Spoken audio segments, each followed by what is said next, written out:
It's the 100-year anniversary of Disney, and boy, what a rough year to celebrate. It's no secret Disney has had a lot of losses this year, with movies severely underperforming, attractions shutting down, and just the all-around attitude not being as optimistic or innovative as it used to be. Now, I've definitely seen this from Disney before. They've had a lot of peaks and valleys, and in a strange way, I'm kind of excited because usually when they get themselves in a rut, that's when they have to think outside the box, and we do get something like a Little Mermaid or a Pixar or a Frozen or something. But until that day comes, we're gonna look over a lot of the projects that did not perform as well as they were hoping, as well as some projects from the past, and oh yeah, it's DisneyCember. I have to add something new to look over too. What else is there? I mean, good God, Disney has bought everything, or maybe hasn't bought enough. I don't know anymore, but I just feel like I've added so many things I don't really know what to include this year. And somebody on one of my Q&A streams brought up that Disney technically owns Hollywood Pictures.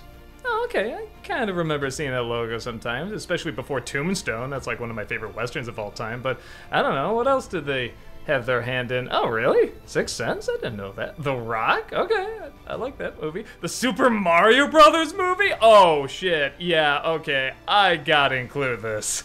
Okay, but why not? I'm gonna include Hollywood Pictures this year. Is that like a big epic edition? Probably not, but Christ, I've been doing this over 10 years and I've just included so many other different themes and elements. I think it's enough.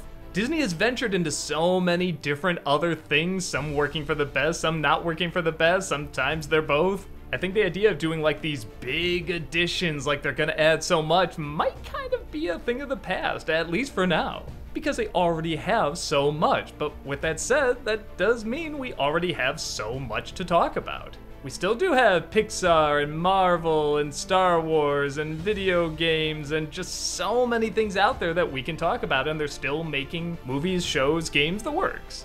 And a lot of these I'm excited to talk about for the first time, but also excited to talk about again.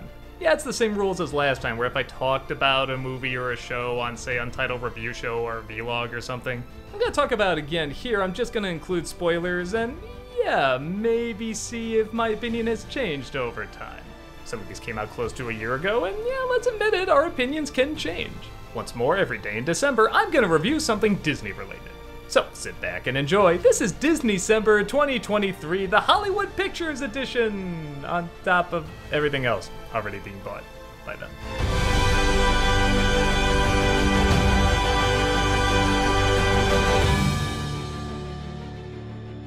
Let's start with a movie I've actually wanted to talk about for a long time, Super Mario Bros. 93, as a lot of people are calling it. Now, I know what you're thinking. I've talked about this, haven't I? In fact, isn't this like one of the earliest nostalgia critics I ever did?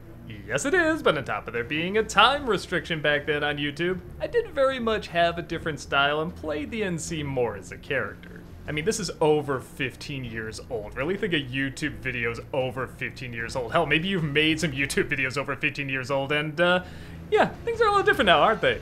Bottom line, I really want to talk about this movie just as myself and my thoughts on it all these years later, because let me tell you, I remember the excitement I had when this movie came out.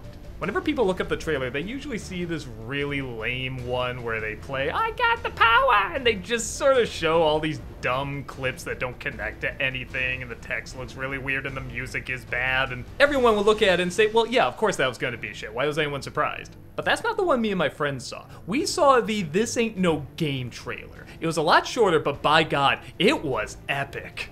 We all said the same thing. This is gonna be the Super Mario Brothers what Tim Burton was to Batman. This is gonna be the dark, gritty, adult version of this material that we didn't even know we wanted. But by God, we were excited for. I'm letting you know this for a few reasons. One, I actually wasn't distracted that this was different from the source material. I was actually open to something different and odd. And yeah, again, it kind of made sense in 93 this would be that interpretation. Unless you made it animated, there was really no other way to do a faithful movie like this. That was more like the source material.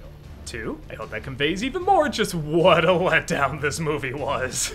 I hated it when it first came out. I thought it was boring, I thought it was weird, I thought it was childish, which even then that would be okay. I was a child at the time, but it wasn't the fun kind of childish. It was just sort of stupid and dumb, and nobody really looked like they knew what they were doing or where they were or had any clear mindset, which I guess was the case. Bob Hoskins and John Leguizamo admitted to being drunk throughout half the production because it was so bad. However, years later, I've actually really grown to enjoy it.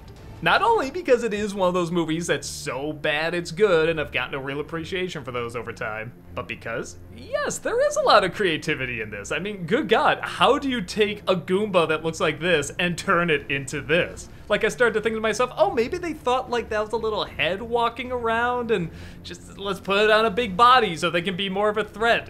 Maybe that's the idea, I don't know. But it's kind of fun trying to figure that out. And on top of that, visually the film looks amazing. I mean, this was some early old school CGI, and yes, some of it doesn't hold up, but a lot of it does, or at the very least, even if it doesn't hold up, it's so creatively done. The story is both really basic and hugely complicated at the same time. The Mario brothers are a duo of plumbers trying to fix problems all around the city when they stumble across an archaeologist named Daisy, who's constantly being halted by another villain named Scapelli. Like, for some reason they try to make this like the bigger villain sometimes in the movie. Like, sometimes he's a bigger threat than Koopa. And the three of them form a nice friendship, / even a bit of romance between Luigi and Daisy. When Daisy is kidnapped, though, and taken to an alternate world where humans evolve from dinosaurs instead of apes, the Mario brothers follow her and try to save her from an evil overlord named Koopa, who's trying to merge the two worlds together. Okay, so let me talk about the legit pros of this movie, because there are one or two. Like I said before, visually this looks really great. I absolutely love this city. I was kind of that kid that loved places like Cool World and Gotham and Blade Runner. In fact, the guy who designed Blade Runner designed this world. I just kind of love hellhole cities where there's just always something going on and it's usually chaos. It's beautiful chaos in a strange way. The acting, at least from the main three, is pretty good. Luigi and Daisy can be a little too wide-eyed and innocent and, whoa, what's going on? Like, you know, that kind of thing. But I think that's what was asked of them, and I guess they do it okay. Bob Hoskins has and always will be my live-action Mario. I'm sure they can get another one in the future if they ever decide to do another live-action Mario, but in terms of his look, his voice, his demeanor, what he wears, this is Mario to me. I absolutely love his portrayal, and it doesn't even sound like he gave it that much thought. He was just kind of doing his usual Bob Hoskins thing, but he's an amazing actor. Just his usual Bob Hoskins thing is amazing and gets the character down perfect. I also give credit that they're attempting to go darker with this material. Now, again, do we really need to go dark with Super Mario Brothers? No, but do I always like when there's an attempt and they try to go really creative with it? Yeah, and this does create imagery I'm not gonna forget. Like I said, it at least made for a really cool trailer. But in terms of legit pros, like, that's the stuff I unironically like. There's really nothing else. This is just so bonkers and so stupid, but it's so bonkers and so stupid in ways that are kinda unique. Dennis Hopper just constantly looks like he has no idea what he's saying or why he's saying it. The whole movie looks like he's doing it under protest, which I guess is kinda true. I guess he said he did it for his kids. Oh, my. Looks like you got up on the wrong side of the nest this morning. I'll kill that plumber! Goomba! Yeah. Go, Goomba! He sounds so constantly lost and at the same time annoyed. I just want him to scream after every line, "There! Is that what you're looking for, you crazy loons?" But I can't even say he's the worst actor. This guy who plays Toad, with Hopper you at least get some idea of the emotion he's supposed to have. He's supposed to always be angry. I don't even know what emotion this guy is supposed to have. And you, Koopa, you're a lousy leader! And he's been de-evolved. That's right, he's been de-evolved into fungus. Our old king! You tried to get rid of him, but the king is everywhere! This movie honestly is amazing if you just ask one question. Not even one question, one word. Why? Why did they do that? Why did they shoot it that way? Why did they say this line this way? There's a moment where the Mario brothers finally meet Koopa, and he's standoffish, and he doesn't like him, he doesn't answer any of their questions, but then, bizarrely, it's like the scene starts again. Like, he just decides, oh, I'm gonna be friendly now, and the Mario brothers are like, oh yeah, we'll be friendly too. Watch it and tell me if you follow it. This reaction Dennis Hopper has when he says he's gonna turn them all into monkeys. It's like 3 different reactions edited together at once, and it's just a miracle of psychoticness. Will be devolved into monkeys. Ha!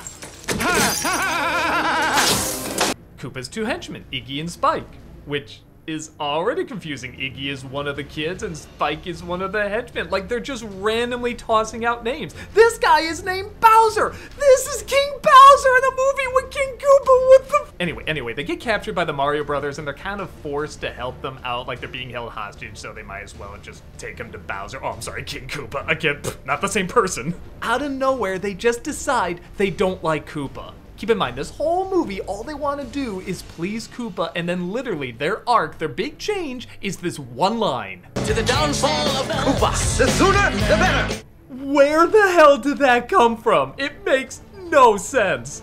And do I even need to bring up the other stuff that doesn't make sense? The weird running joke with the pizza, which, by the way, there is a deleted scene that technically has a payoff, but it's about as good as the one that's in the movie. Them being called Mario Mario and Luigi Mario, because get it? Mario Brothers, but his first name is Mario. That's their ingenious workaround. Couldn't they just say Mario Brothers had a better ring than, and then make up like a silly last name that they have or something? Like, there's so many other ways around this. Do like the Malcolm in the Middle thing where you never hear the last name. Like, there's such a lack of creativity behind the writing that, in a strange way, is so not creative, it almost becomes creative again. They try to show like a video gamey pixelated opening because, you know, it was based on a video game, but nothing in that opening looks like the video game.